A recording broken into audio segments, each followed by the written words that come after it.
नमस्ते, good evening सभी को। चलिए हम अपनी आगे की क्लास को जारी करते हैं। कल हमने पढ़ा था विराम अवस्था क्या होती है, गति की अवस्था क्या होती है, दूरी और विस्थापन, ये हमने पढ़ लिया था। अब हम आगे देखते हैं क्या है। अब हमें आगे पढ़ना है चाल, जिसको हम इंग्लिश में क्या कहते हैं, स्पीड।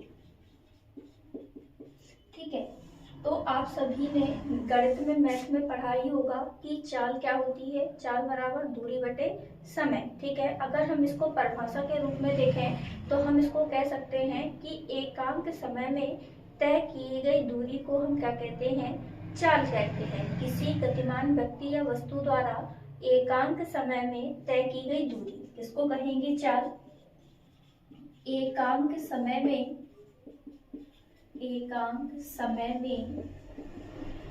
तय की गई दूरी को हम क्या कहते हैं, चाल कहते हैं। चाल बराबर हमारा क्या होता है, दूरी बटे समय।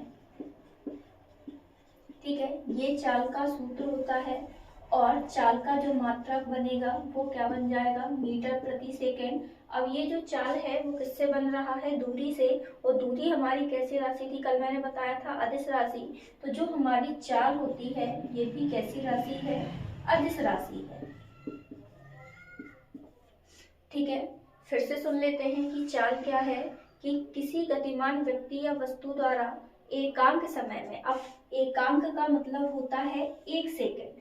ठीक है, एकांक का मतलब क्या है, 1 सेकेंड, मतलब यूनिट टाइम में।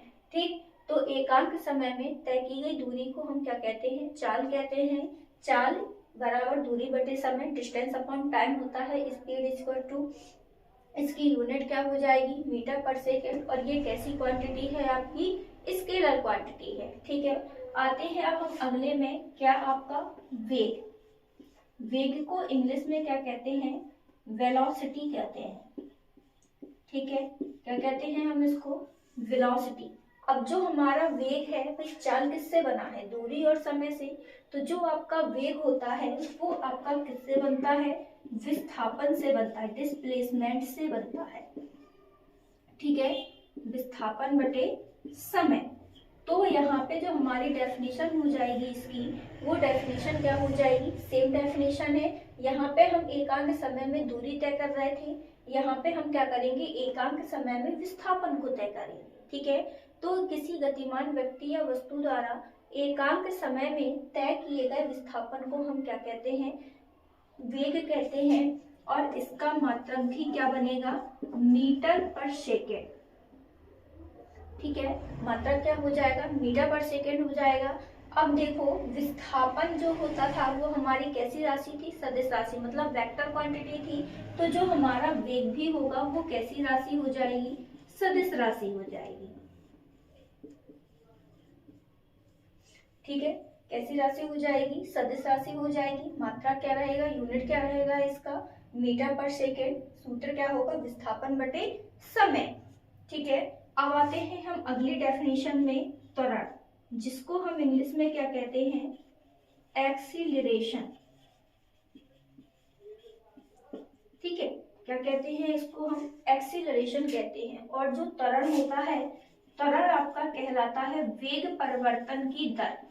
ठीक है, किसकी दर, वेग परिवर्तन की दर को हम क्या कहते हैं, त्वरण कहते हैं। दर का मतलब समय से होता है, तो आपका जो त्वरण होता है वो वेग परिवर्तन की दर को हम क्या कहेंगे, समय कहेंगे।